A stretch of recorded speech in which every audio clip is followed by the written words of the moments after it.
नमस्कार दोस्तों, आज हम पढ़ेंगे समानता का अधिकार। मौलिक अधिकार का इतिहास मैंने आपको पहले वाली वीडियो में बता दिया था कि मौलिक अधिकारों के लिए भारत में मांग सर्वप्रथम किसने उठाई थी, सब बता रखा मैंने आपको। ठीक है, और कौन कौन से अधिकार होते हैं, 6 अधिकार मैंने आपको बता दिए। आज हम पढ़ेंगे समानता का अधिकार। पूरे अधिकार मैं आपको लेवल के साथ करूंगा और मैं आपको विश्वास दिलाता हूं कि अगर क्वेश्चन आएगा तो इससे 12 आने की संभावना बहुत ही कम रहेगी, क्योंकि पूरा लेवल के साथ करूंगा और आपको शायद इतना लेवल से कोई करा पाए। ठीक है, तो बात करेंगे पहले अनुच्छेद समानता का अधिकार, अनुच्छेद 14 से 18। तो पहला अनुच्छेद 14 अनुच्छेद क्या कहता है? विधि के समक्ष समानता। अनुच्छेद 14 क्या? विधि के समक्ष समानता। अभी सर विधि क्या? विधि यानी कानून। कानून के समक्ष समानता यानी कानून की नजरों में सब बराबर हैं, संविधान की नजरों में सब बराबर हैं। इसमें 2 प्रकार की विधियों का उल्लेख है। कितने प्रकार की? 2 प्रकार की। पहली विधि के समक्ष समानता, पहली कौन सी है? विधि के समक्ष समानता। दूसरी विधियों के समान संरक्षण का अधिकार। देखिए इस अनुच्छेद 14 विधि के समानता, इसमें 2 प्रकार की समानता का उल्लेख है। कितने प्रकार की? 2 प्रकार की। पहली विधि के समक्ष समानता और दूसरी विधियों के समान संरक्षण का अधिकार। क्या है समझते हैं। देखिए विधि के समक्ष समानता ये कहां से ली गई है? ब्रिटेन से। ये ब्रिटेन के विचारक डाइसी से प्रभावित है। किससे? डाइसी से। आईएएस में आया था एक बार क्वेश्चन, ये ध्यान रखना। तो ये ब्रिटेन के विचारक डाइसी से प्रभावित हैं। देखिए कहां से ली गई है? ब्रिटेन से ली गई है। अब समझना, विधि के समक्ष समानता नकारात्मक अर्थ में। किस अर्थ में? नकारात्मक अर्थ में। क्यों सर? अर्थात इसके अनुसार सभी व्यक्ति समान हैं। समझना ध्यान से, विधि के समक्ष समानता का कहां से ली? ब्रिटेन से। किसके विचारक थे? कौन थे इसके? डाइसी। किससे प्रभावित है? डाइसी से। ठीक है, ये किस अर्थ में? नकारात्मक अर्थ में। क्यों है सर? क्योंकि इसके अनुसार सभी व्यक्ति समान है। कैसे? समान है। अब आप समझो, क्या सभी व्यक्ति समान हो सकते हैं क्या? सर कहोगे बिल्कुल समान है। बिल्कुल ऐसा नहीं होगा। क्यों नहीं होगा? समझे, जैसे कक्षा में मैं पढ़ा रहा हूं, माना कि मैं पढ़ा रहा हूं और सभी विद्यार्थियों को मैं समान रूप से पढ़ा रहा हूं, है ना, ऑफलाइन कक्षा में। लेकिन कोई विद्यार्थी अगर कमजोर है तो गुरुजी उस पर ज्यादा ध्यान देंगे। मैं जाके उसको बताऊंगा कि यार ये तुम्हें समस्या है, तुम विद्यार्थी ऐसे करो, बच्चे ऐसे करो, बताऊंगा मैं उसको। यानी स्पेशल मैं उस पर ध्यान दे रहा हूँ। मैं भी कोई भेदभाव नहीं कर रहा हूँ, मैं उसको स्पेशल ध्यान दे रहा हूँ। यानी उसको मैं आपके बराबर लाने की कोशिश कर रहा हूँ। आपका लेवल यहाँ पे, उसका लेवल कम है, मानसिक बुद्धि कम है, तो मैं उसको यहाँ तक लाने की कोशिश कर रहा हूँ, बराबर लाने की कोशिश कर रहा हूँ। समझना ध्यान से। इसलिए विधि के समक्ष सब समान नहीं हो सकते, वरना सबको पढ़ा दिया, कोई अगर पिछड़े रह गया तो पिछड़े ही रह जाएगा। इसलिए यह नकारात्मक अर्थ में है। इसलिए हमने कौन सी ली है? विधि के समान संरक्षण का अधिकार। हमने कौन सी बनाई है? विधि के समान संरक्षण का अधिकार, जो कहां से ली गई है? अमेरिका से। कहां से ली गई? अमेरिका से। यह सकारात्मक अर्थ में। किस अर्थ में? सकारात्मक अर्थ में। अर्थात विधि या कानून परिस्थितियों के अनुसार व्यक्तियों में भेदभाव कर सकती हैं।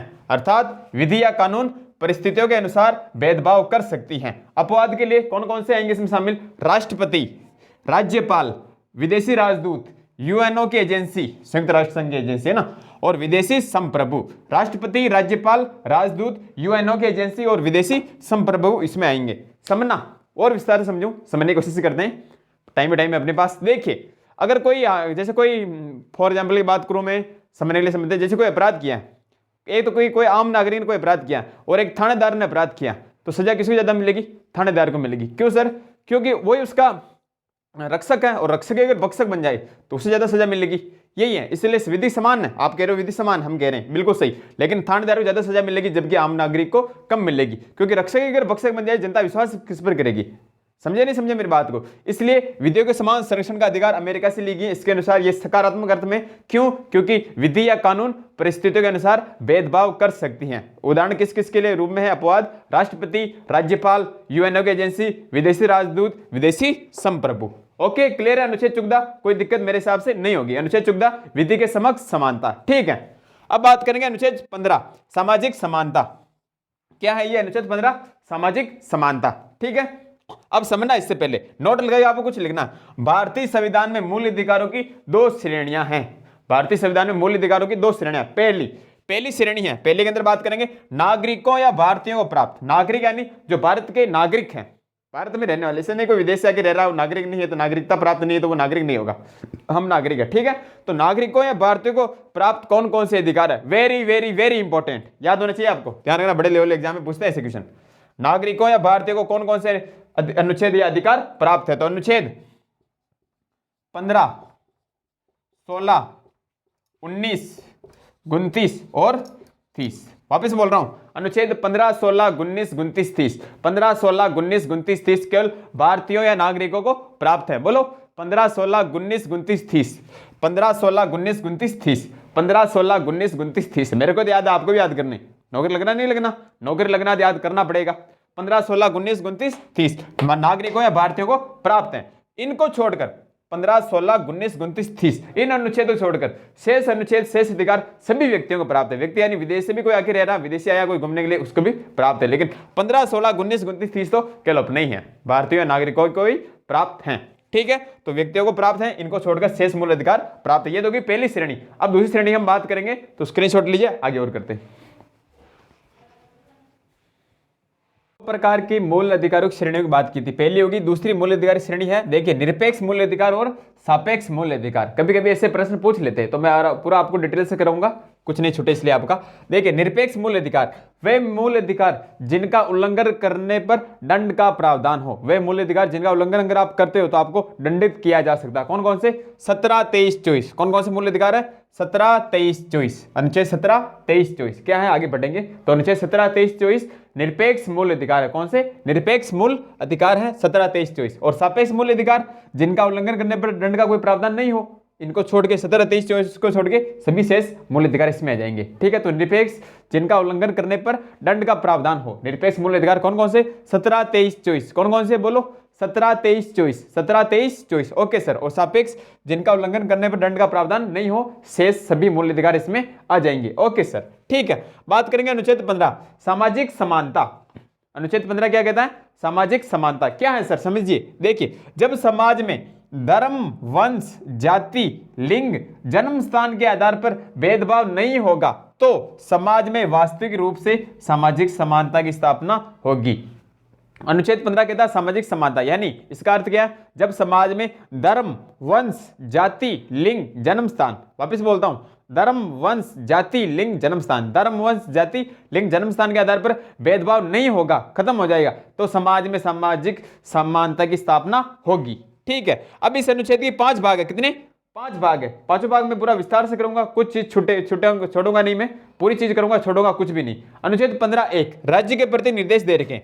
अनुच्छेद 15 अनुच्छेद 5 भाग है। पहला भाग अनुच्छेद 15 1, 15 का भी 1। ठीक है सर। राज्य या सरकार के प्रति निर्देश दे रखे।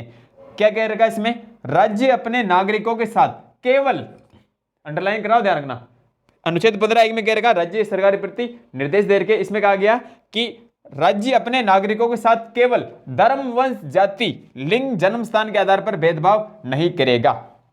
अनुच्छेद 15 1 में राज्य सरकार के प्रति निर्देश दे रखे। इसमें कहा गया कि राज्य केवल धर्म, वंश, जाति, लिंग, जन्म स्थान के आधार पर भेदभाव नहीं करेगा। इन पांचों को छोड़ के किसी अन्य आधार पर भेदभाव कर सकता है। समझना मेरी बात को, धर्म, वंश, जाति, लिंग, जन्म स्थान के आधार पर भेदभाव नहीं करेगा, लेकिन इन कंडीशन को छोड़ के राज्य भेदभाव कर सकता है। ठीक है, ओके। अनुच्छेद 15 2 नागरिकों के प्रति निर्देश दे रखे हैं, हम नागरिकों के लिए है ना, भारत में रहने वालों के लिए। नागरिक भी एक दूसरे के साथ धर्म, वंश, जाति, लिंग व जन्म स्थान के आधार पर भेदभाव नहीं करेंगे। कैसे? जैसे बात करें भोजनालयों, पुस्तकालयों, मंदिरों, सार्वजनिक स्थलों पर प्रवेश के संबंध में भेदभाव नहीं करेंगे। अनुच्छेद 15 2 में हम नागरिकों के प्रति निर्देश दे रखे कि नागरिक भी धर्म, वंश, जाति, लिंग, जन्म स्थान के आधार पर भेदभाव नहीं करेंगे। ऐसा नहीं कि भोजनालय में खाना खाने के लिए 100 नंबर के जा रहे हो, नीचे वर्ग नहीं जा रहे हो, ऐसा नहीं होगा। आप जा सकते हो भोजनालयों, मंदिरों, पुस्तकालयों, किसी भी सार्वजनिक स्थल पर प्रवेश संबंधित भेदभाव नहीं किया जाएगा। ठीक है, अनुच्छेद 15 1 15 2 हो गए। अब 3 4 5 अनुच्छेद 15 का 3 4 और 5 ये इसके अपवाद हैं। कैसे हैं अभी बात करते हैं, स्क्रीनशॉट लीजिए। आगे हम बात करते हैं, देखिए अपवाद। देखिए 15 1 15 2 तो दे राज्य के प्रति निर्देश और नागरिकों के प्रति निर्देश। अब इसके अपवाद है। अपवाद कैसे समझते हैं? अनुच्छेद 15 3 राज्य महिलाओं एवं बच्चों को विशेष सुविधाएं दे सकता है, अर्थात विशेष उपबंध कर सकता है। एक तरफ तो अनुच्छेद 15 में हम कह रहे हैं कि सामाजिक समानता यानी सब समान है, लेकिन अनुच्छेद 15 3 इसका अपवाद हो गया। इसमें कह रखा है कि राज्य महिलाओं एवं बच्चों को विशेष सुविधाएं दे सकता है, अर्थात विशेष उपबंध कर सकता है। जैसे एग्जाम्पल के लिए मैं बात करूं, जैसे राज्य महिला आयोग बना हुआ है, राज्य महिला आयोग, राष्ट्रीय महिला आयोग बने हुए हैं, महिला निवारण केंद्र, प्रताड़न केंद्र से बहुत सारे केंद्र बने हुए रहते हैं। तो ऐसा नहीं आप कह दो कि हमारे लिए बनाओ, पुरुषों के लिए बनाओ, है पुरुष उत्पीड़न केंद्र, ऐसा नहीं बनेगा। क्यों? क्योंकि इनकी स्थिति सुधारने के लिए महिलाओं बच्चों को विशेष सुविधाएं दी गई हैं। जैसे हम बात करें स्थानीय स्वशासन पंचायती राज, इसके अंदर भी महिलाओं को 50% आरक्षण दिया गया है। राजस्थान में भी है अभी वर्तमान 50%, स्थानीय स्वशासन में 50% आरक्षण दिया गया है। और जैसे बच्चों के लिए बात करें तो 6 से 14 वर्ष तक के बच्चों को निःशुल्क एवं अनिवार्य शिक्षा का प्रावधान भी किया गया। तो अनुच्छेद 15 तो यही कहता है कि राज्य महिलाओं एवं बच्चों के लिए विशेष सुविधाएं दे सकता है, अर्थात विशेष प्रावधान उपबंध कर सकता है। ठीक है, तो जैसे उदाहरण की बात करें, महिलाओं को स्थानीय स्वशासन में 50% आरक्षण देना, ठीक है, और 6 से 14 वर्ष तक के बच्चों को निःशुल्क शिक्षा देना। अनुच्छेद 15(3) कंप्लीट। ठीक है, अनुच्छेद 15(4) और 15(5) कंपैरिजन में पढ़ूंगा तुलनात्मक रूप में। मैंने आपको कहा था अगर आप पॉलिटिकल साइंस कंपैरिजन पढ़ो तुलनात्मक रूप में तो बहुत सरल पड़ेगी। देखिए अनुच्छेद 15(4) कब जोड़ा गया? प्रथम संविधान संशोधन 1951 में जोड़ा गया। अनुच्छेद 15(4) प्रथम संविधान संशोधन 1951 में जोड़ा गया। जबकि अनुच्छेद 15(5) 93 संविधान संशोधन 2005 में जोड़ा गया। 93 अनुच्छेद 15(5) कब जोड़ा गया? 93 संविधान संशोधन 2005 में जोड़ा गया। ठीक है, अनुच्छेद 15(4) क्या कहता है? इसमें SC ST व OBC, अनुच्छेद 15(4) में SC ST OBC इन 3 वर्गों को सार्वजनिक शिक्षण संस्थानों, समझना बात को, SC ST OBC को सार्वजनिक शिक्षण संस्थानों में प्रवेश एवं शुल्क में छूट दी गई है। अर्थात सार्वजनिक शिक्षण संस्थानों में क्या दिया गया? आरक्षण दिया गया है। कोई भी सार्वजनिक शिक्षण संस्थान जैसे सरकारी कॉलेज हो गया, कोई भी है ना, उसमें SC ST OBC को विशेष प्रावधान दिए गए, यानी आरक्षण की सुविधा उनके लिए दी गई। अनुच्छेद 15(4) ये कह रहा है। जबकि अनुच्छेद 15(5) क्या कह रहा है समझिए, इसमें भी SC ST OBC इन 3 वर्गों को निजी शिक्षण संस्थानों यानी प्राइवेट संस्थानों, प्राइवेट सेक्टर है ना, प्राइवेट एजुकेशनल सिस्टम है ना, प्राइवेट संस्थानों में, निजी शिक्षण संस्थानों में प्रवेश एवं शुल्क में छूट दी गई है। 15(4) तो कह रहा है सार्वजनिक शिक्षण संस्थानों, सरकारी में है ना, और जबकि अनुच्छेद 15(5) प्राइवेट सेक्टरों में, निजी शिक्षण संस्थानों में। ठीक है, तो अनुच्छेद 15(5) SC ST OBC को निजी शिक्षण संस्थानों में प्रवेश एवं शुल्क में छूट दी गई। जैसे समझिए, उदाहरण के लिए बात करें, IIT Indian institute of technology, IIT व IIM जैसी केंद्रीय शिक्षण संस्थानों में प्रवेश एवं शुल्क में छूट दी गई है। इनके लिए प्रावधान होता है, आरक्षण देता है इनको। तो इसमें तो समझना, वापस रिपीट कर रहा हूं, 15(4) प्रथम संविधान संशोधन 1951 में जोड़ा गया, 15(5) 93 संविधान संशोधन 2005 में जोड़ा गया। ठीक है, 1951 में 2005 में। ठीक है, इसमें SC ST OBC 15(4) में SC ST OBC तीनों वर्गों को सार्वजनिक शिक्षण संस्थानों, सरकारी सेक्टर है ना, सरकारी में है शिक्षण संस्थानों, सरकारी कॉलेज, सरकारी स्कूल इनमें है ना, सरकारी यानी सार्वजनिक शिक्षण संस्थानों में आरक्षण दिया गया, प्रवेश और शुल्क में छूट दी गई 15(4). जबकि 15(5) SC ST OBC तीनों वर्गों को निजी शिक्षण संस्थानों, प्राइवेट सेक्टर में प्रवेश एवं शुल्क में छूट दी गई, जैसे IIT IIM वगैरह में दी गई। ठीक है, अनुच्छेद 15 इज कंप्लीट। अनुच्छेद 16 लोक नियोजन में अवसर की समानता। अनुच्छेद 16 लोक नियोजन में अवसर की समानता। अभी लोक नियोजन क्या होता है सर, हमें नहीं पता। लोक नियोजन यानी नौकरियों में, सरकारी नौकरी लगते हैं अपन, तो नौकरियों में अवसर की समानता। अनुच्छेद 16, तो अनुच्छेद 16 कहता है लोक नियोजन में अवसर की समानता। इसके भी 5 भाग है। अनुच्छेद 15 के 5 भाग थे, इसके भी 5 भाग हैं। उन 5 भागों में बताता हूं, स्क्रीनशॉट लीजिए, आगे पढ़ते हैं। हम बात करें तो अनुच्छेद 16 बताया था मैंने, लोक नियोजन में अवसर की समानता। पहला अनुच्छेद 16(1) क्या कहा गया? राज्य के अधीन सेवाओं यानी सरकारी नौकरियों में सभी नागरिकों को अवसर की समानता होगी। अनुच्छेद 16(1) कहता है कि राज्य के अधीन सेवाओं यानी सरकारी नौकरियों में सभी को समानता होगी। ठीक है, अनुच्छेद 16(2) राज्य के अधीन सेवाओं में किसी भी नागरिक के साथ धर्म, वंश, जाति, लिंग, जन्म स्थान, 2 चीज और दे रखी है, उद्भव एवं निवास, धर्म, वंश, जाति, लिंग, जन्म स्थान, उद्भव एवं निवास के आधार पर भेदभाव नहीं किया जाएगा। अनुच्छेद 16(2) कहता है कि राज्य के अधीन सेवाओं यानी सरकारी नौकरियों में किसी भी व्यक्ति के साथ, किसी भी नागरिक के साथ धर्म, वंश, जाति, लिंग, जन्म स्थान, उद्भव एवं निवास के आधार पर भेदभाव नहीं किया जाएगा। लेकिन आप कहोगे नहीं सर आरक्षण होता है, तो आरक्षण होता है, तो अनुच्छेद 16(1) कई तो अपवाद है, 3, 4, 5, तो इसका अपवाद है अनुच्छेद 16(3). समझिए, संसद निवास के आधार पर, संसद कौन? संसद, अनुच्छेद 16(3) कहा गया संसद निवास के आधार पर सरकारी सेवाओं में भेदभाव कर सकती हैं। संसद निवास के आधार पर, निवास यानी रहने के आधार पर ना, कोई विदेश का तो उसको नौकरी की इतने सुविधाएं नहीं देगी जितने अपने को देगी ना, अपने आरक्षण के लिए प्रावधान कर सकती है, किसी भी राज्य के लिए भी संसद कर सकती है। ठीक है, तो अनुच्छेद 16(3) कहता है कि संसद निवास के आधार पर सरकारी सेवाओं में भेदभाव कर सकती हैं। यह भेदभाव करने की शक्ति राज्य विधानमंडल को प्राप्त के पास नहीं है, राज्य विधानमंडल को भेदभाव करने की शक्ति प्राप्त नहीं है। कौन कर सकती है? संसद। अनुच्छेद 16(3). ओके सर, विशेष लगा के आपको लिखना, अगर हाई लेवल की तैयारी आप कर रहे हो, विशेष लगा के यह नियम केवल अनुच्छेद 371 जी, यह नियम केवल अनुच्छेद 371 जी के अनुसार आंध्र प्रदेश, जिसे हम बोलते हैं सीमांध्र प्रदेश, है ना, तो आंध्र प्रदेश, हैदराबाद, तेलंगाना और कर्नाटक, आंध्र प्रदेश, हैदराबाद, तेलंगाना और कर्नाटक जैसे क्षेत्रों पर लागू हैं। यह नियम किस पर लागू होता है? अनुच्छेद 371 जी के अनुसार आंध्र प्रदेश, हैदराबाद, तेलंगाना और कर्नाटक जैसे राज्यों पर लागू हैं। अनुच्छेद 16(3). अनुच्छेद 16(4) वेरी वेरी इंपॉर्टेंट, सरकारी नौकरियों में आरक्षण। आप कहते हो सर आरक्षण दे रखा, तो आरक्षण इसके अंदर उल्लेख है इसका। यहाँ पे तो कह रहे 16(1) में कि राज्य के दिन सेवाओं में भेदभाव नहीं होगा, सभी को अवसर की समानता होगी, लेकिन इसका अपवाद कौन हो गया? 16(4) सरकारी नौकरियों में आरक्षण। अब देखना मूल संविधान में क्या लिखा गया था, मैं बताता हूं पूरा आपको, है ना। सरकारी नौकरी में आरक्षण, इस अनुच्छेद में कहा गया है कि पहली चीज, वह वर्ग जो सामाजिक एवं शैक्षणिक रूप से पिछड़ा हुआ है, वह वर्ग जो सामाजिक एवं शैक्षणिक रूप में, दो बता रही चीजें ध्यान रखना, सामाजिक एवं शैक्षणिक रूप में पिछड़ा हुआ हो। सेकंड, जिसका सरकारी सेवा में पर्याप्त प्रतिनिधित्व नहीं हो, तो ऐसे वर्ग को सरकारी सेवाओं में आरक्षण दिया जा सकता है। जिसका सरकारी सेवा में पर्याप्त प्रतिनिधित्व नहीं हो, पर्याप्त प्रतिनिधित्व प्राप्त नहीं हो, प्रतिनिधित्व, तो उसे भी आरक्षण दिया जा सकता है। लेकिन सरकार ने बताया थोड़ी किसको है। अब सामाजिक शैक्षणिक रूप में कौन पिछड़ा हुआ है, ये तो बताया नहीं उन्होंने, तो इसके लिए सरकार ने बहुत सारे आयोग बनाए समय समय पर। कौन कौन से आयोग बने? काका कालेलकर मंडल आयोग, मैं पूरा आपको विस्तार से कराऊंगा। अगर आप हाई लेवल की तैयारी कर रहे हो, first grade, second grade, college lecture, SI वगैरह से बड़े एग्जाम तैयारी कर रहे हो, तब तो आपको अनुच्छेद 16(4) में पूरा लिखा रहा हूँ, पूरा याद होना चाहिए। वरना अगर आप राजस्थान पुलिस जैसे छोटे मोटे एग्जाम तैयारी कर रहे हो, छोटे एग्जाम की, तो फिर आपको अनुच्छेद 16(4) इतना याद रखना, सरकारी नौकरियों में आरक्षण। स्क्रीनशॉट लीजिए, अनुच्छेद 16(4) पूरा मैं आपको पढ़ाऊंगा, आपको मजा आएगा पढ़ के, ठीक है। स्क्रीनशॉट लीजिए। करें तो देखिए, सरकार ने पिछड़े वर्ग को परिभाषित करने हेतु समय समय पर कुछ आयोग बनाए जो निम्न प्रकार है। सरकार ने बताया कि हम ओबीसी को कैसे परिभाषित करें। देखिए, तो पहला आयोग बनाया था, इंपॉर्टेंट है ध्यान रखना, प्रथम पिछड़ा वर्ग आयोग। प्रथम पिछड़ा वर्ग आयोग या इसे बोलते हैं काका कालेलकर आयोग। क्या बोलते हैं? काका कालेलकर आयोग। कब बना था? 1953, 1953।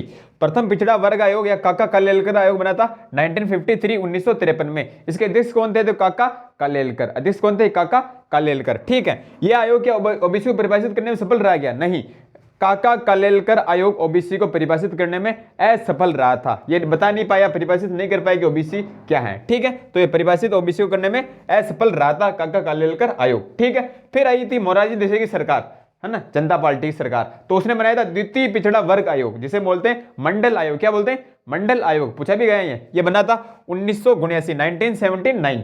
द्वितीय पिछड़ा वर्ग आयोग या मंडल आयोग 1979। अध्यक्ष कौन थे इसके? बीपी मंडल, इसलिए मंडल आयोग बोलते हैं इसे। मोरारजी देसाई सरकार के समय इसको बनाया गया था कि ओबीसी को आप परिभाषित कीजिए। तो फिर इस आयोग ने ओबीसी को परिभाषित किया और निम्न सिफारिशें दी। मंडल आयोग ने क्या क्या सिफारिशें दी? देखिए, मंडल आयोग ने पहली सिफारिश दी, ओबीसी का आधार सामाजिक व शैक्षणिक पिछड़ापन ही होगा। ओबीसी का आधार सामाजिक व शैक्षणिक पिछड़ापन ही होगा, पहली सिफारिश दी। दूसरी सिफारिश, सामाजिक व शैक्षणिक पिछड़ेपन का आधार क्या होगा? क्या आधार होगा हमें बताइए? तो जाति होगी, कास्ट। क्या होगी? जाति। सामाजिक व शैक्षणिक पिछड़ेपन का आधार जाति होगी, इंपॉर्टेंट ध्यान रखना। इसने ओबीसी में लगभग 3743 है ना, 3743। मंडल आयोग ने ओबीसी में लगभग 3743 जातियों की पहचान की। ओबीसी में लगभग इतनी जातियां आती हैं। ठीक है, फिर इस आयोग ने कहा कि ओबीसी को 27%, 27% आरक्षण दिए जाने की सिफारिश की।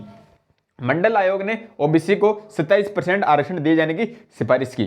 ठीक है, 1990 में वीपी सिंह की सरकार बनी, अपने प्रधानमंत्री बने वीपी सिंह, है ना, तो 1990 में वीपी सिंह की सरकार बनी और इनके द्वारा मंडल आयोग की सिफारिशों को लागू कर दिया गया एवं ओबीसी को 27% आरक्षण दे दिया गया। इन आयोग की सिफारिश को देखते हुए, मंडल आयोग की सिफारिश को देखते हुए 1990 में वीपी सिंह की सरकार बनी और उन्होंने मंडल आयोग की सिफारिश को मान लिया और ओबीसी को 27%, 27% आरक्षण दे दिया। ओके सर, इसके बाद पीवी नरसिम्हा राव की सरकार बनी, तो पीवी नरसिम्हा राव प्रधानमंत्री बने। इन्होंने 10% आर्थिक आधार पर जनरल या स्वर्ण वर्ग, है ना, जनरल या सामान्य वर्ग या स्वर्ण वो बोलते हैं जिसे हम, जनरल या सामान्य वर्ग को आरक्षण दिए जाने की सिफारिश की। किसने की? पीवी नरसिम्हा राव ने, 10% पर, है ना। ठीक है, तो इसी 10% आर्थिक आधार को मुद्दा बनाकर इस आरक्षण के मामले को सुप्रीम कोर्ट में ले जाया गया। इसी 10%, अभी मोदी जी ने दिया था 10% आरक्षण, EWS जिसे हम बोलते हैं। तो ये पहली बार नहीं, इससे पहले भी इन्होंने कोशिश की थी पीवी नरसिम्हा राव जी ने, है ना, तो इसका मुद्दा फिर वहां पे ले जाया गया। फिर क्या बात हो, अभी बात करेंगे। तो सबसे पहले मैं रिपीट कर देता हूं, देखिए, सरकार ने अन्य पिछड़ा वर्ग यानी ओबीसी को परिभाषित करने के लिए दो आयोग बनाए थे। पहला प्रथम पिछड़ा वर्ग आयोग, जिसे बोलते हैं काका कालेलकर आयोग। कब बनाया था? 1953। रिमाइंड करो, 1953। यह आयोग ओबीसी को परिभाषित करने में असफल रहा था। कौन सा? काका कालेलकर आयोग। ठीक है सर। दूसरा द्वितीय पिछड़ा वर्ग आयोग कब बना था? 1979। अध्यक्ष कौन थे? बीपी मंडल। मोरारजी देसाई सरकार ने इसको बनाया था, इसलिए इसे मंडल आयोग भी बोलते हैं। इसने ओबीसी को परिभाषित किया और निम्न सिफारिशें दी। पहली कौन सी दी? क्या कहा इसने कि ओबीसी का आधार सामाजिक व क्या कहेंगे शैक्षणिक पिछड़ापन नहीं होगा, सामाजिक व शैक्षणिक पिछड़ापन नहीं होगा। ठीक है। इसने ओबीसी को 27% आरक्षण दिए जाने की सिफारिश की। कितनी? 27%। और कितनी जातियां बताइए ओबीसी में? कितनी जातियां? तो 3743। ऐसे याद करो, 3743 यानी 3743 जातियों की पहचान की ओबीसी में इतनी जातियां हैं। फिर इसकी सिफारिश को किसने माना? तो वीपी सिंह सरकार आई थी 1990 में, उसने मंडल आयोग की सिफारिश को मान लिया और ओबीसी को 27% आरक्षण दे दिया। किसने दिया? वीपी सिंह सरकार ने। ठीक है। फिर इसके बाद प्रधानमंत्री ने पीवी नरसिम्हा राव जी, इन्होंने 10% आर्थिक आधार पर जनरल या सामान्य वर्ग है ना को आरक्षण दे दिया 10% पर। फिर इसको मुद्दा बनाया गया 10% आर्थिक आधार को, जनरल को जो आरक्षण दिया इसके आधार पे, और इसको सुप्रीम कोर्ट में ले जाया गया। फिर इसके बाद हुआ था मंडलवाद, जिसे बोलते हैं इंदिरा साहनीवाद। बताता हूं मैं आपको, स्क्रीनशॉट लीजिए। करें तो देखिए सुप्रीम कोर्ट इस मामले को ले जाया गया, तो उस वाद को क्या बोलते हैं? इंदिरा साहनीवाद या मंडलवाद। क्या बोलते हैं? इंदिरा साहनीवाद या मंडलवाद। 1992 1992 इंपॉर्टेंट है, ध्यान रखना। इंदिरा साहनीवाद या मंडलवाद 1992 बड़े एग्जाम में पूछा जाता है ना। देखिए इसमें क्या कहा गया वाद में? 10% आर्थिक आधार पर आरक्षण को रद्द कर दिया गया। 10% सामान्य वर्ग को जो आरक्षण दिया गया था उसको इंदिरा साहनीवाद में रद्द कर दिया गया। ठीक है, निषेध कर दिया, रद्द कर दिया। Okay sir. सेकंड कहा गया आरक्षण की सीमा 50% होगी। आरक्षण की सीमा कितनी होगी? 50% होगी, लेकिन विशेष परिस्थितियों में आरक्षण की सीमा बढ़ाई जा सकती है। और यह परिस्थितियां कौन तय करेगा? तो सरकार तय करेगी। इंदिरा साहनीवाद या मंडलवाद 1992 में यह कहा गया कि आरक्षण की सीमा 50% होगी, लेकिन विशेष परिस्थितियों में आरक्षण की सीमा बढ़ाई जा सकती है। और यह सीमा तय कौन करेगा? तो सरकार तय करेगी। कौन तय करेगी? सरकार। ठीक है। तीसरा इंपॉर्टेंट है, वेरी वेरी इंपॉर्टेंट, नियुक्ति में आरक्षण होगा। नियुक्ति में आरक्षण होगा लेकिन पदोन्नति में नहीं। नियुक्ति में आरक्षण होगा लेकिन पदोन्नति यानी प्रमोशन में आरक्षण नहीं होगा। नियुक्ति में आरक्षण होगा लेकिन पदोन्नति यानी प्रमोशन में आरक्षण नहीं होगा। किसके लिए? ओबीसी के लिए कह रहा। ठीक है। नियुक्ति में आरक्षण होगा लेकिन पदोन्नति के लिए नहीं होगा। ठीक है। Okay sir. इस वाद में क्रीमी लेयर का सिद्धांत या मलाईदार परत का सिद्धांत दिया गया। इस वाद में क्रीमी लेयर का सिद्धांत या मलाईदार परत, क्रीमी लेयर का सिद्धांत या मलाईदार परत का सिद्धांत दिया गया। पूछा गया ना बड़े एग्जाम में, है ना। तो इस सिद्धांत में कौन सा सिद्धांत दिया गया? इसमें वाद में क्रीमी लेयर का सिद्धांत या मलाईदार परत का सिद्धांत दिया गया। ठीक है। अब क्रीमी लेयर सिद्धांत क्या है सर? तो देखिए इस वाद में कहा गया कि सरकार पिछड़ी हुई जातियों के लिए एक आयोग का गठन करे और क्रीमी लेयर को परिभाषित करे। आगे बताऊंगा मैं। तो क्रीमी लेयर का सिद्धांत दिया गया और कहा गया कि सरकार पिछड़ी हुई जातियों के लिए एक आयोग का गठन करे। ठीक है। ये तो वाद में कह दिया सुप्रीम कोर्ट ने। अब संसद कुछ करेगी, संसद भी अपना एक्शन करेगी नहीं करेगी? तो संसद का इस पर एक्शन क्या था? संसद ने इस पर क्या एक्शन किया? देखिए तो संसद का एक्शन, सुप्रीम कोर्ट ने कहा था कि सुप्रीम कोर्ट ने कहा था कि आरक्षण की सीमा 50% से ज्यादा नहीं होगी। क्या कहा? आरक्षण की सीमा 50% से ज्यादा नहीं होगी। ठीक है। तो इस पर संसद ने क्या एक्शन किया? तो इस पर संसद ने कार्यवाही करते हुए निम्न संशोधन किए। पहला 76वां संविधान संशोधन, 76 कॉन्स्टिट्यूशन अमेंडमेंट, 76वां संविधान संशोधन। इसमें क्या कहा संसद ने? इसमें संसद ने तमिलनाडु राज्य को, किसको? तमिलनाडु राज्य को 69% आरक्षण दे दिया, 69%। 76वां संविधान संशोधन है ना, 76 कॉन्स्टिट्यूशन अमेंडमेंट। इसके अंदर संसद ने तमिलनाडु राज्य को 69% आरक्षण दे दिया, यानी 69% आरक्षण दे दिया। किस राज्य को? तमिलनाडु को। ठीक है। और संसद ने क्या किया? 81वां संविधान संशोधन, 81 कॉन्स्टिट्यूशन अमेंडमेंट, 81वां संविधान संशोधन। इसमें संसद ने SC ST को बैकलॉग रिक्तियों में, वेरी वेरी इंपॉर्टेंट, बैकलॉग रिक्तियों में 50% से ज्यादा का आरक्षण का प्रावधान कर दिया। 81वां संविधान संशोधन में संसद ने SC ST को बैकलॉग रिक्तियों में। अब देखिए सरकार ने तो कहा कि आरक्षण की सीमा कितनी होगी? 50% होगी, नियुक्ति में होगी वो तो, लेकिन बैकलॉग रिक्तियों के लिए सरकार कहा नहीं। इस बात को संसद ने पकड़ लिया और संसद ने क्या कहा कि बैकलॉग रिक्तियां जो भर्तियां अटकी हुई है पिछली वाली बैकलॉग रिक्तियां खाली हो गई है ना, तो उनके अंदर 50% ज्यादा आरक्षण हम रखेंगे। क्यों? आपने इसके बारे में कहा नहीं। ये संसद ने लगाया दिमाग और बैकलॉग रिक्तियों में 50% ज्यादा आरक्षण का प्रावधान कर दिया। Okay sir. फिर सुप्रीम कोर्ट ने कहा था कि केवल नियुक्ति में आरक्षण होगा, पदोन्नति में नहीं। ओबीसी लिखा था कि केवल नियुक्ति में आरक्षण होगा, पदोन्नति यानी प्रमोशन में आरक्षण नहीं होगा। तो इस पर संसद ने क्या किया, देखिए संसद ने इसके लिए 77वां संविधान संशोधन 77 कॉन्स्टिट्यूशन अमेंडमेंट 77वां संविधान संशोधन पारित किया और एससी व एसटी को नियुक्ति के साथ साथ पदोन्नति में भी आरक्षण दे दिया। देखिए ओबीसी के लिए कहा था इन्होंने, सामान्य वर्ग के लिए कहा था सॉरी, लेकिन एससी एसटी के लिए नहीं कहा उन्होंने, तो उसने एससी एसटी को नियुक्ति साझा पदोन्नति में भी आरक्षण दे दिया। ऐसा दिमाग लगाए। वापस रिपीट करते हैं, इंदिरा साहनीवाद या मंडलवाद 1992 10% आर्थिक आधार पर सामान्य वर्ग को आरक्षण को रद्द कर दिया गया। Okay sir. दूसरी कि इसने कहा आरक्षण की सीमा 50% होगी, लेकिन विशेष परिस्थितियों में सीमा बढ़ाई जा सकती है। तीसरी बात कही नियुक्ति में आरक्षण होगा, पदोन्नति यानी प्रमोशन में आरक्षण नहीं होगा। ठीक है। चौथी बात कही क्रीमी लेयर का सिद्धांत या मलाईदार परत का सिद्धांत दिया। Okay sir.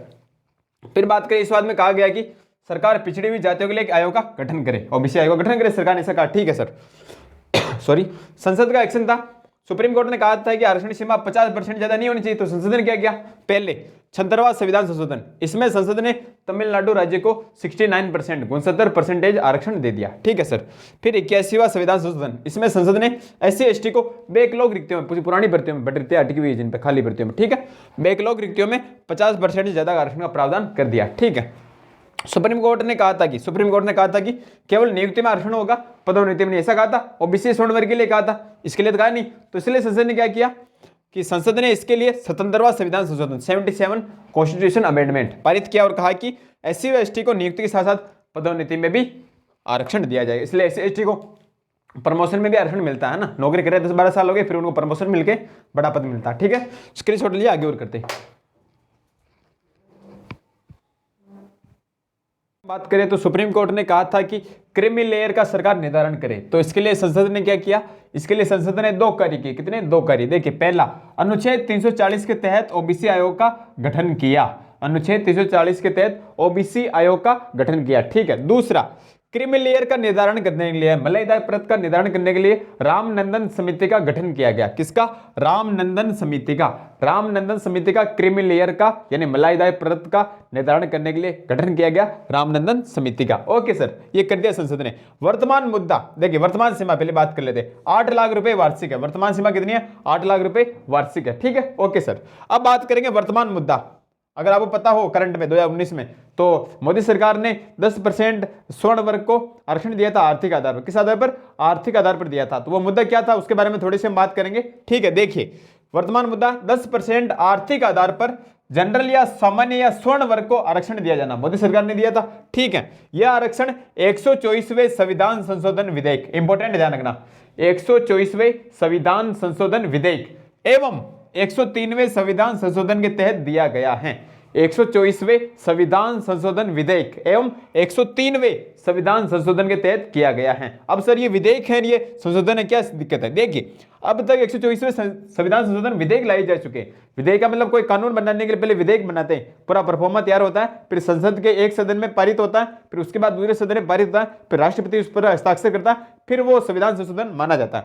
ठीक है। तो इसको संशोधन पारित हुए नहीं, बहुत सारे विधेयक लाए गए, लेकिन सब विधेयक पारित थोड़ी हुए। तो इसलिए 124वां संविधान संशोधन विधेयक था और 103वां संविधान संशोधन था। ठीक है। इसलिए ये विधेयक था, ये संशोधन हुआ। ठीक है। इसके तहत क्या हुआ, देखिए 103वें संविधान संशोधन के क्या क्या प्रभाव पड़ेंगे। अगर आप बोलो सर कैसे प्रभाव पड़ेंगे, तो अनुच्छेद 15 व 16 पर इसका प्रभाव पड़ेगा। कैसे पड़ेगा समझते हैं। देखिए, 103वें संविधान संशोधन का प्रभाव अनुच्छेद 15 व अनुच्छेद 16 पर पड़ेगा। कैसे? अनुच्छेद 15(6) और अनुच्छेद 16(6) 2 अनुच्छेद जोड़े जाएंगे। अनुच्छेद 15(6) और अनुच्छेद 16(6) जोड़े जाएंगे। देखिए, अनुच्छेद 15(6) में क्या उल्लेखित होगा? अनुच्छेद 15(6) है ना, इसमें उल्लेखित होगा कि 10% आर्थिक आधार पर सामान्य वर्ग को शिक्षण संस्थानों में आरक्षण दिया जाएगा। इसमें क्या उल्लेख होगा कि 10% आर्थिक आधार पर सामान्य वर्ग को शिक्षण संस्थानों में आरक्षण दिया जाएगा। 15(6). Okay sir. और 16(6) इसमें उल्लेखित होगा कि 10% आर्थिक आधार पर सामान्य वर्ग को सरकारी सेवाओं में, गवर्नमेंट जॉब्स में, सरकारी नौकरियों में आरक्षण होगा। अनुच्छेद 16(6) में होगा। 15(6) में क्या होगा कि 10% आर्थिक आधार पर स्वर्ण वर्ग को शिक्षण संस्थानों में आरक्षण होगा। 15(6). ठीक है। और 16(6) में होगा 10% आर्थिक आधार पर स्वर्ण वर्ग को सरकारी नौकरियों में आरक्षण होगा। ठीक है। ये बात होगी। एक चीज हमने लिखना भूल गए, 16(6) तक पहुंच गए अपन, लेकिन 16(5) हमने पढ़ा नहीं सर, आपने पढ़ा ही नहीं तो पढ़ दें। अनुच्छेद 16(5) विशेष लिखना आपको, राज्यों को अधिकार है कि वह धर्म की शर्त को विहित कर सकते हैं। राज्यों को अधिकार है कि धर्म की शर्त को विहित कर सकते हैं। कैसे? जैसे मदरसे के शिक्षक के लिए केवल मुस्लिम लोगों को ही ले, मदरसे के शिक्षक के लिए मुस्लिम लोगों के लिए। कैसे सर? हम समझे नहीं। जैसे कोई मदरसा है, मुस्लिम लोगों को चलते हैं मदरसे, अपने शिक्षक विद्यालय चलते हैं वैसे चलते हैं, तो वहां पे जरूरी वो ऐसे शर्त लगा सकते हैं कि वो केवल मुस्लिम लोगों के लिए। क्यों? क्योंकि जैसे उर्दू चलती है तो उर्दू हमको आती नहीं, उनको आती, इसलिए वो शर्त ऐसी कर सकते, लागू कर सकते हैं कि उनके धर्म को वो ले। ऐसा उल्लेख है अनुच्छेद 16(5) में। ठीक है। अनुच्छेद 16(4) मैंने आपको पूरा लेवल से करा दिया, पूरा डीपली पढ़ा दिया। अगर आप IAS RS बड़े एग्जाम SI पटवार ऐसे बड़े एग्जाम की तैयारी कर रहे हो तो फिर आपको थोड़ा लेवल से पढ़ना। और अगर रास्ता पुलिस की तैयारी कर रहे हो तो अनुच्छेद 16(4) क्या कहता? लोक नियोजन में अवसर की समानता। इतने आपको याद करना, ज्यादा माचापत्ती नहीं करनी। फिर अनुच्छेद 16(4) में क्या? सरकारी सेवाओं में आरक्षण। आरक्षण वर्तमान में कितना क्या अभी मैं आपको बताता हूँ, पूरा डिटेल हो जाएगा। फिर अनुच्छेद 17-18 बात करेंगे। ठीक है। आरक्षण की स्थिति के बारे में हम बात करें तो देखिए, आरक्षण की स्थिति पूर्व में क्या थी, वर्तमान में क्या, थोड़ा सा मैं आपको बता देता हूं। देखिए, कुल आरक्षण पहले था 50%। कितना था? 50%। लेकिन वर्तमान में है 60%। ठीक है। पहले आरक्षण के 2 आधार थे। कितने थे? 2 आधार, सामाजिक व शैक्षणिक पिछड़ापन। कौन कौन से थे? सामाजिक व शैक्षणिक पिछड़ापन। लेकिन वर्तमान में 3 आधार आरक्षण के। कौन कौन से? सामाजिक, शैक्षणिक पिछड़ापन व आर्थिक। आर्थिक आधार भी जुड़ गया 10% वाला। ठीक है। पहले जनरल को कोई आरक्षण नहीं था, स्वर्ण वर्ग को, लेकिन जनरल को अभी 10% आरक्षण है। ठीक है। पहले OBC को 27 था, अभी भी 27 है। पहले SC को 15% था, अभी भी SC को 15% आरक्षण है। पहले ST को 7.5% था, अभी भी ST को 7.5% आरक्षण है। ठीक है। तो टोटल आरक्षण पहले कितना था? कुल 49.5%, 49.5%, 49.5%। ठीक है। वर्तमान में कितना है? 59.5%, 5%, 59.5% यानी 59.5%। ठीक है। ये आरक्षण की स्थिति हो गई। ठीक है। अब बात करें अनुच्छेद 17, वेरी वेरी वेरी इंपॉर्टेंट। अनुच्छेद 17 वेरी वेरी इंपॉर्टेंट। अस्पृश्यता का अंत, अस्पृश्यता का अंत बोलो। अनुच्छेद 17 अस्पृश्यता का अंत यानी छुआछूत का अंत। अनुच्छेद 17 अस्पृश्यता का अंत यानी छुआछूत का अंत। वर्तमान में आप किसी के साथ भी धर्म जाति के आधार पर छुआछूत नहीं कर सकते। इसके बगैर देखा गया आप छुआछूत नहीं कर सकते। देखिए, यह निरपेक्ष मूल अधिकार है। कैसा है? निरपेक्ष मूल अधिकार बताया था मैंने आपको। अर्थात दंड का प्रावधान। क्या इसका प्रावधान है? दंड का। जैसे धार्मिक या पूजा स्थल पर भेदभाव करना, ऐसा नहीं आप पूजा स्थल पर जाके किसी साथ भेदभाव कर रहे हो, छुआछूत कर रहे हो, ऐसा नहीं होगा। ठीक है।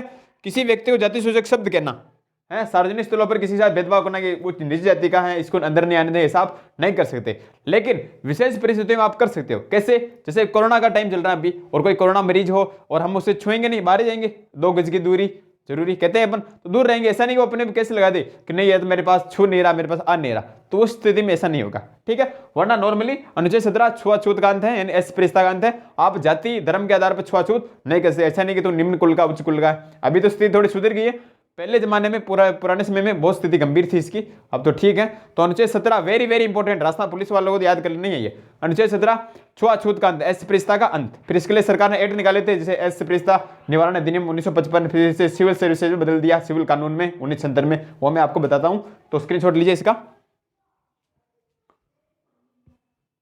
तो देखिए, छुआछूत को रोकने के लिए संसद ने क्या कार्य किया। देखिए, संसद ने 1955 में अस्पृश्यता निवारण अधिनियम बनाया था। संसद ने छुआछूत को रोकने के लिए 1955 में अस्पृश्यता निवारण एक्ट या अधिनियम बनाया था। ठीक है। फिर इसी एक्ट को 1976 में, कब? 1976 में, 1976 में सिविल संरक्षण अधिकार एक्ट कर दिया गया। 1976 में इसे सिविल संरक्षण अधिकार एक्ट कर दिया गया तथा इसमें 6 माह की सजा का प्रावधान कर दिया गया और 6 माह तक कोई जमानत भी नहीं, यानी गैर जमानती से बना दिया गया है। तो अस्पृश्यता निवारण एक्ट कब बनाया गया? 1955 और 1976 में से सिविल संरक्षण अधिकार बना दिया गया और इसके तहत 6 माह की सजा का प्रावधान है और 6 माह तक इसमें कोई जमानत भी नहीं, यानी गैर जमानती इसको बना दिया गया। अनुच्छेद 17 इज कंप्लीट। ठीक है। अब बात करेंगे अनुच्छेद 18 उपाधियों का अंत। अनुच्छेद 18 उपाधियों का अंत। अनुच्छेद 18 उपाधियों का अंत। उपाधियों का अंत कैसे सर? पहले हम पढ़ते थे, इतिहास पढ़ते अपन, तो महाराजा धीराज, राज राजेश्वर, विजय कटकातु, कहते नहीं कहते उपाधियां। तो वर्तमान में आप ऐसी उपाधि नहीं लगा सकते।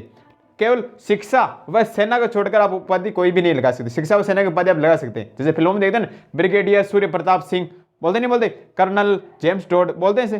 तो ये उपाधि आप लगा सकते हो शिक्षा और सेना को छोड़कर। ठीक है। तो अनुच्छेद 18 एक इंपोर्टेंट ध्यान रखना, अनुच्छेद 18 उपाधियों का अंत। अनुच्छेद 18(1) क्या कहता है? शिक्षा व सेना के क्षेत्र को छोड़कर, अनुच्छेद 18(1) कहता है शिक्षा व सेना के क्षेत्र को छोड़कर किसी भी क्षेत्र में किसी भी प्रकार की उपाधि नहीं दी जाएगी। अनुच्छेद 18(1) शिक्षा व सेना के क्षेत्र को छोड़कर किसी भी क्षेत्र में किसी भी प्रकार की उपाधि नहीं दी जाएगी। Okay, clear. अनुच्छेद 18(2) कहता है यदि कोई नागरिक या भारतीय विदेश से कोई उपाधि प्राप्त करना चाहता है तो उसे राष्ट्रपति की अनुमति लेनी होगी। 18(2) कहता है, अनुच्छेद 18(2) कि यदि कोई भारतीय नागरिक विदेश से कोई उपाधि प्राप्त करना चाहता है तो उसे राष्ट्रपति से पहले अनुमति लेनी होगी। ठीक है, ये प्रोसेस होता है। ठीक है सर। अनुच्छेद 18(3) अब आप कहते हो इसे क्वेश्चन नहीं आते, सेकंड ग्रेड 2018 में क्वेश्चन आया था अनुच्छेद 18(3) का, वो पेपर उठा के देख लेना। अनुच्छेद 18(3) अगर कोई विदेशी व्यक्ति भारत में रह रहा है तो वह भी उस उपाधि लेने से पूर्व राष्ट्रपति से स्वीकृति लेगा। अगर कोई विदेशी व्यक्ति भारत में रह रहा है और बाहर से कोई उपाधि लेना चाहिए तो वह भी राष्ट्रपति की अनुमति पहले लेगा। अनुच्छेद 18(3). ठीक है सर। 18(4) राज्य के अधीन किसी पद पर कार्यरत व्यक्ति किसी विदेशी राज्य या देश से उपाधि ग्रहण करने से पूर्व राष्ट्रपति की अनुमति लेगा।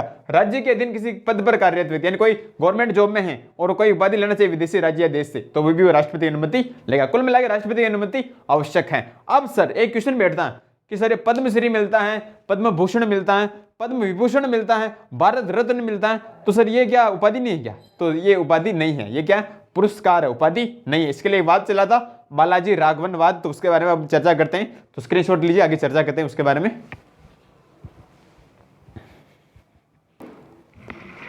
अब हम बात करें तो देखिए वाद हुआ था बालाजी राघवनवाद, मैंने कहा था आपको, देखिए बालाजी राघवनवाद, इस वाद में सुप्रीम कोर्ट में भारत रत्न, पद्म विभूषण, पद्म भूषण व पद्मश्री इन चारों को चुनौती दी गई कि ये पुरस्कार है या उपाधि, बताइए पुरस्कार है या उपाधि है, सब पूछा गया उनमें।